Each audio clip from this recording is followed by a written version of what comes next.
류한홍 기자, 수입 물가가 이렇게 올랐다면 앞으로 소비자 물가에도 영향을 미치겠죠? 그렇습니다. 통상 한 달에서 석 달의 시차를 두고 영향을 미치기 때문에 향후 소비자 물가에 상방 압력으로 작용할 수 있습니다.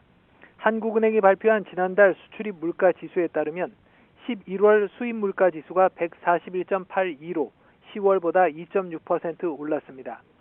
지난 7월에 0.8% 상승 이후 5달 연속 상승세를 보였습니다. 상승폭으로는 지난해 4월에 3.8% 상승 이후 1년 7개월 만에 최고치였습니다.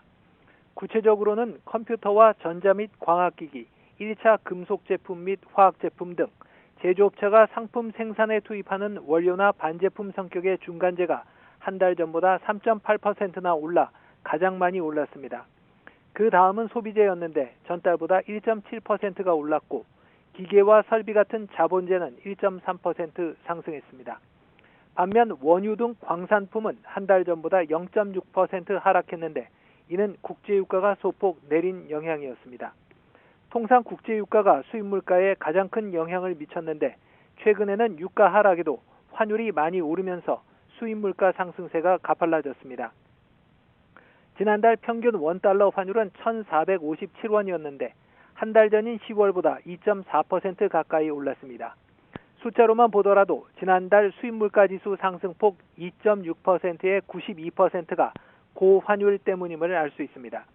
한은 관계자는 계약 통화 기준 수입물가가 0.6% 올랐는데 원화 기준으로는 2.6%가 올라 환율 영향이 컸음을 보여준다고 설명했습니다.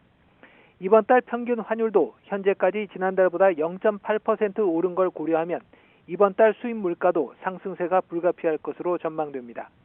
고환율에 지난달 수출 물가도 3.7% 상승해 5개월 연속 상승세를 보였습니다. 공산품이 3.7% 올랐고 농림수산품은 0.9% 상승했습니다. 지금까지 YTN 유환홍입니다. 이번엔 증시 보겠습니다. 사흘 연속 하락했던 코스피가 오늘도 혼조세로 출발했습니다. 미국의 기준금리 하락에 1,460원대로 내려갔다가 장 후반 1,470원대로 올라간 환율도 관심사입니다. 증시와 환율 개장 상황 직접 보겠습니다. 자, 어제 미국이 기준금리를 내린 이후 오늘 뉴욕 증시는 상승 마감했는데요. 하지만 오라클의 실적 쇼크로 기술주는 약세를 보인 바 있습니다. 오늘 우리 증시 코스피는 0.32% 오르며 출발했고 코스닥은 0.07% 내리며 출발했습니다. 현재 코스피는 상승하고 있습니다만 상승 탄력이 줄어들고 있는 상황입니다. 4,124포인트를 지나가고 있고 자 그리고 원달러 환율도 보겠습니다. 한미 간 금리 차가 줄었음에도 상승 압력을 계속해서 받고 있는 상황인데요. 어제도 1,470원대에서 마감을 했는데 오늘은 0.1원 내린 1,472.9원에 개장한 상황입니다. 지금까지 개장 상황 살펴봤습니다.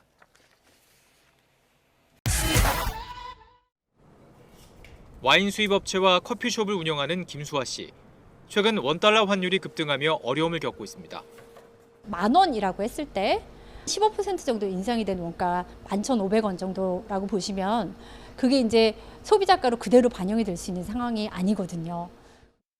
수입 주류뿐 아니라 원재료를 해외에서 들여오는 업체들은 모두 고환율의 부담 아래에 있습니다.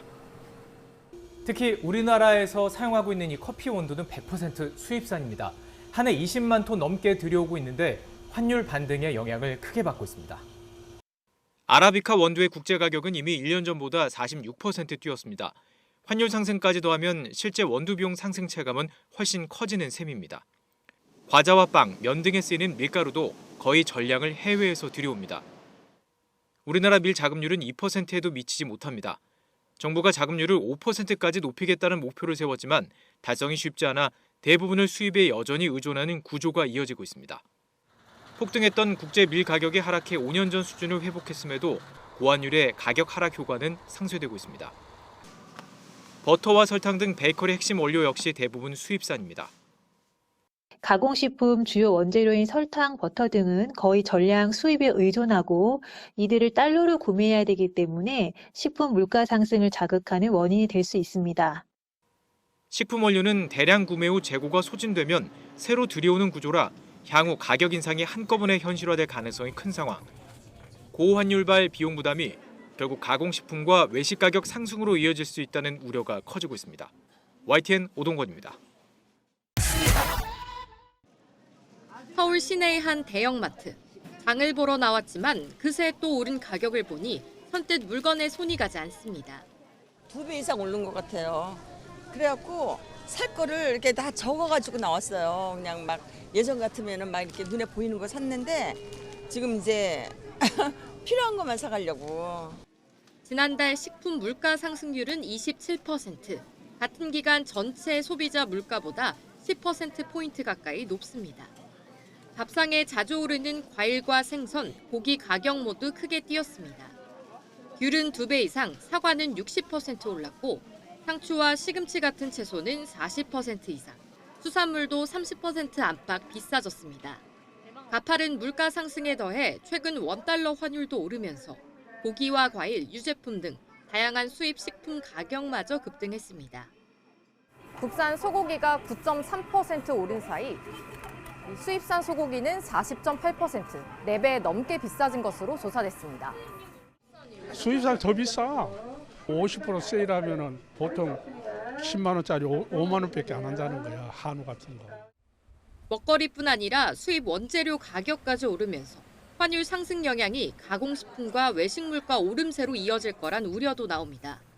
식품회사에서 나오는 그 식품들도 그 재료를 수입하는 경우가 많기 때문에 가격 압박을 굉장히 받기 때문에 식품 가격을 또 올리지 않을까, 뭐 그것도 걱정입니다. 기름값 역시 고환율의 직격탄을 맞았습니다. 석유류 소비자 물가는 2022년 우크라이나 전쟁 여파로 20% 넘게 급등한 뒤 2년 연속 하락하다가 3년 만에 상승세로 돌아섰습니다.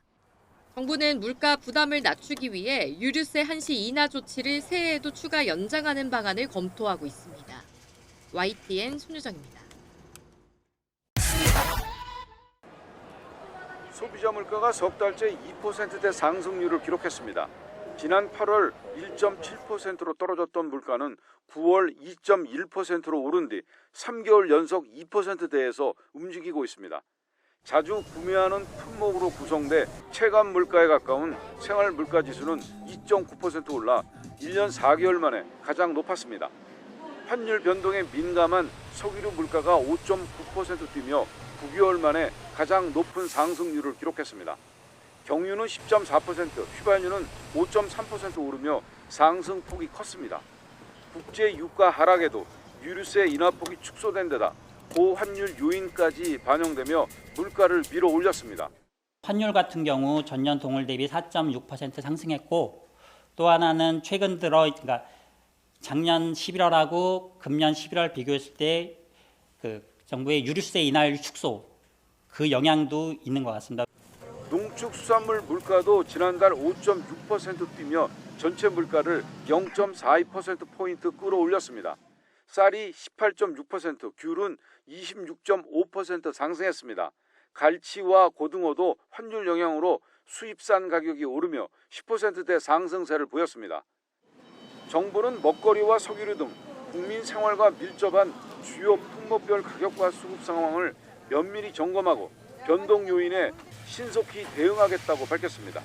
물가가 민생 안정의 시작이자 끝이라는 각오로 각별한 긴장감을 가지고 먹거리 물가 관리에 총력을 다하겠습니다. 할당 관세 등 가용한 수단을 총동원하고 시장 질서를 교란하는 불공정 행위에 엄정 대응하기로 했습니다. 한국은행도 소비자 물가가 2달 연속 2% 중반의 상승률을 보이고 생활 물가도 높아진 만큼 향후 물가 상황을 경계심을 갖고 점검하겠다며 높아진 환율이 물가에 미칠 영향을 좀 더 지켜볼 필요가 있다고 밝혔습니다. YTN 오인석입니다.